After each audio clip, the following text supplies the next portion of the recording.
This is the last stop on our world tour. How long have we been on the road? It's just A couple of days. a couple of days, but I think we're all ready to go home after a trip like this. It's been good though. I'd also like to thank USM Modular for sponsoring the series, and tonight I'd like to talk a little bit about El Dorado and what we do and how we do it. We're an architecture and fabrication firm located in the Crossroads district of Kansas City. Currently have 14 architects and industrial designers on board, plus a number of part-timers and associates and hangers-on. And we just hired a marketing person 2 days ago, so 15 now. 5 of the 14 are here tonight. Introductions already happened, but just again, David Dowell and Josh Shelton up here, and Jamie Darnell and Doug Stockman within 4 feet of us in this very tight auditorium. This is a shot of Kansas City looking north. Kansas City, or as we like to call it, America's Provence. We work in an area called the Crossroads. In the foreground there, it's a mixture of art galleries, art-related businesses, and industrial businesses. Downtown Kansas City's in the background, the Missouri River all the way at the top.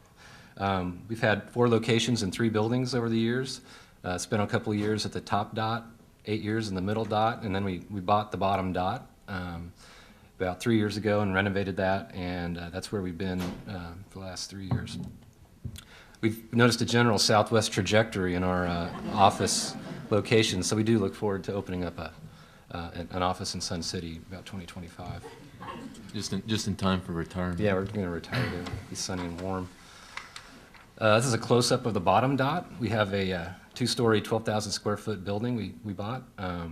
And our architectural studio is on the upper level. It's a collaborative office environment, shared language of detailing that I know the 5 of us have, and I think the rest of the staff has picked up on. We tend to kind of think alike. It's a little scary at times, but it's good. And one thing that's interesting about this project that you'll note on all of our work is that we fabricated a lot of the furniture and steel work on the project. Workstations, guardrail systems, tables, screens, awnings, hardware, stairs. We believe that fabricating makes us better architects, and that practicing architecture makes us better fabricators. This is a shot of our fabrication shop. Currently, steel fabrication is about a quarter of our business, and that definitely differentiates us from other Midwest firms. You see a lot of steel tube in our shop, and that's one thing we just focus on in our shop is steel. We really try to understand steel on an intuitive level and really understand its constraints and try to push those constraints. Installation shots, we really like to get out in the field, both on the CA side of the architectural practice, and then also as fabricators, we tend to get out in the site and install as well. We found that contractors really respond positively to this, and I think it's helped our relationships with contractors from our start. Excuse me.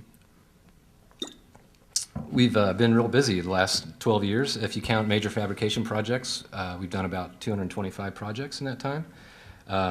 We don't have any alternate income sources. We don't teach.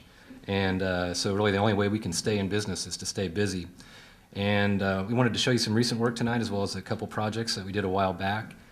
One thing that we know is that we've given talks quite a bit before, showing these projects time and again, and sometimes it's hard to capture the essential spirit of what the original project was. If you've said the same thing over and over again and shown the same slides over and over again, you kind of begin to stop comprehending it on some level. So tonight we're going to try a little experiment. We're going to show you 8 projects of different scales so you can get a sense of what we do. We're going to explain them quickly, maybe a little quicker than last night, hopefully. Put them in context, and then we're going to subject each one of them to what we call a fair fight.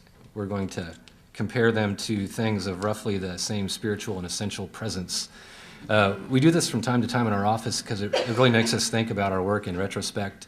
To do something like this, you really need to use a different part of your brain than you're used to using in the architectural world, and we like using that part of the brain. It's towards the bottom of the brain, we think.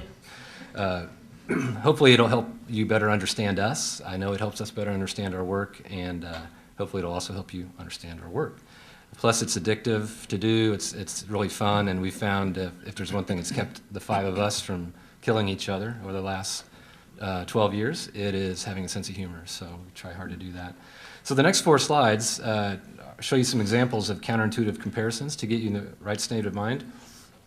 We feel that if you study something long enough, if you study things long enough and truly understand them intuitively, Steve McQueen and Ondo's Meditation Chapel in Paris, for instance, you can find common denominators that will allow you to effectively compare these things. And after you do the comparison, you determine which is better, which is, in our minds, really good to know. So we did this in this case. In this instance, we did the comparison. We found that Steve McQueen is better than Ondo's Meditation Chapel. Good news for Steve McQueen fans out there. And all these comparisons, they're all really good things, but there is one in each case that's better than the other. We also compared Steve McQueen to his own motorcycle from 1972. Quickly determined Steve McQueen's motorcycle is better than Steve McQueen. We compared Steve McQueen's motorcycle to a fruit bat. And in studying the fruit bat, we really gained a lot of respect for fruit bats.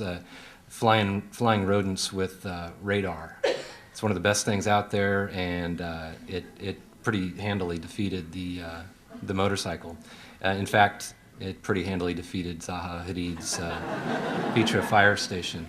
But again, both things good things, but still one thing a little bit better. One thing worth noting here for architects out there in the audience, buildings don't always fare too well in these counterintuitive processes, so sort of brace yourself. Yeah, everyone stay loose, don't lock up, keep your knees.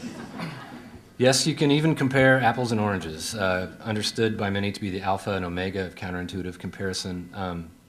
This is really hard for a lot of people to comprehend. It even comes up as a figure of speech. We don't understand what the problem is. They're both roughly hand-sized fruits, colorful, tasty. It's pretty easy to compare them. So we did that, and we first compared them with regard to their color and formal properties. Analyzed them metrically, did average weights, densities, seed count. It was fun. We extricated their essential juice and rigorously tested it for clarity and wholesomeness. Made some drinks while we were at it. We made them both into sauce, and I should tell you that applesauce did win this round pretty handily. Then we got our X-Actos out and probed their internal structures to determine the internal mysteries, and determined that oranges are handily pre-sliced, something apples are not. When we got our analysis done, we figured out what was the winner, and then, just for the hell of it, we shot them with a rifle on top of that. We determined that oranges are better than apples, so if you get nothing else from tonight, at least you know that oranges are better than apples. So a really quick note on how we developed our opponents for the fair fights we're going to show you tonight. This is our back room of our, the upper level of our facility. We have a very high-powered Radio Shack computer. It's a very large, powerful computer. And a guy that comes in every once in a while and helps us do this process, a really smart guy. We sit him down, we talk about the projects, we tell him how we framed them, how we sited them, what materials we chose and why. He inputs that data into the computer, then he hits the go button, and it crunches for a couple hours, and it determines a fair fight opponent.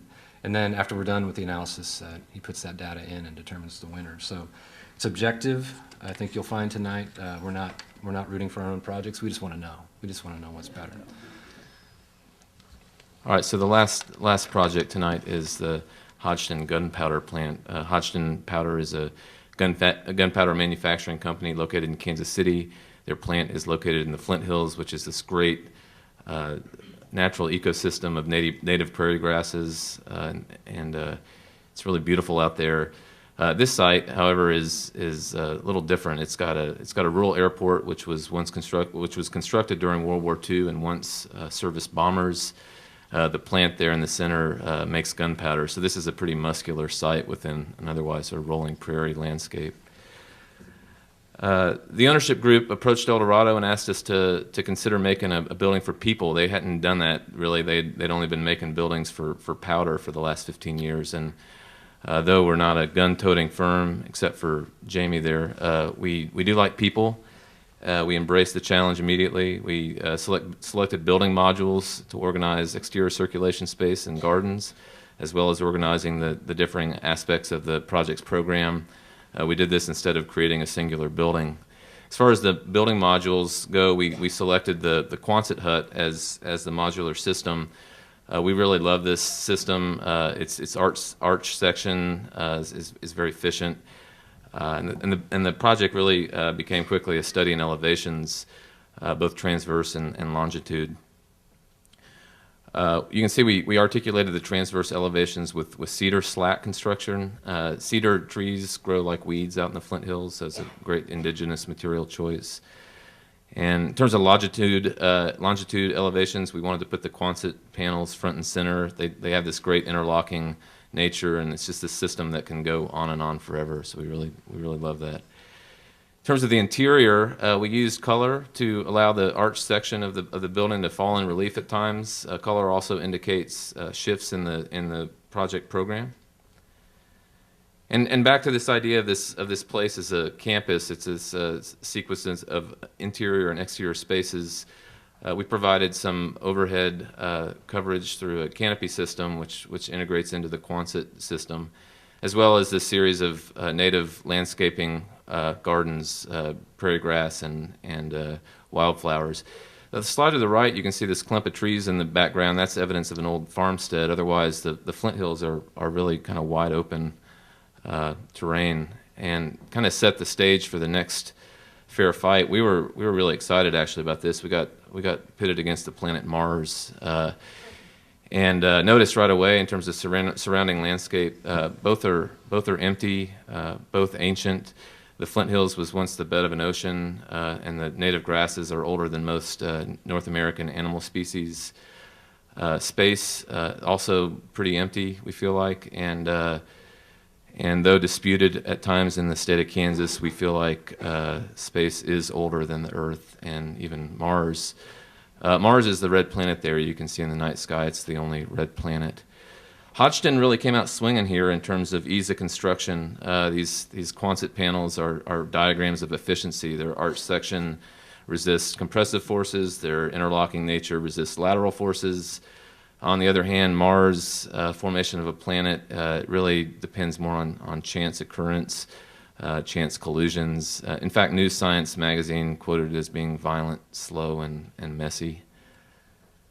But Mars countered pretty effectively with cost of construction. We were pretty proud of the Quonset system coming in at $135 a square foot, which brought the project in on budget. It's tough to do for a complete office build-out, but we were astonished and silenced to find out that Mars was free. Shape and color, once again, Mars tough to beat. It's planet-shaped, which is pretty unique. Hodgdon powder arch-shaped, which is also very cool, but maybe not quite as cool as Mars. Mars appears red in the night sky because it actually is red due to large deposits of iron oxide. It's actually this rusting, its surface has been rusting for millions of years. Incidentally, we designed and fabricated some tables that are a little Mars-like, though the red in our tables does lack the subtle gradations of red that you can only achieve through a rusting planet in the distant solar light. So we were back neck and neck, though, at sunset with Mars. The night sky really, the evening sky really animates the structure of the Quonset hut. Conversely, the absence of life and this jet black horizon line animates the night sky of Mars. However, as the sun starts to fade from Mars, it sort of loses its glamour. You can't really fault Mars for not having electricity, but we did notice that no sun is no light, and no light, no red. With the Quonset hut at night, we wanted to make sure that this series of interior and exterior spaces remained intact. We paid a lot of attention to lighting, once again, through indirect fluorescent lighting. And in the end, we actually took Mars on this one, so pretty excited about that. That said, these processes of kind of measuring up, these comparison processes are very humbling. We only won 3 of 8. Very proud of these projects. Ultimately, really proud of all of our projects. We're thrilled to be here tonight to share these with you. Thank you all so much for coming out. We hope to see you all again in the future.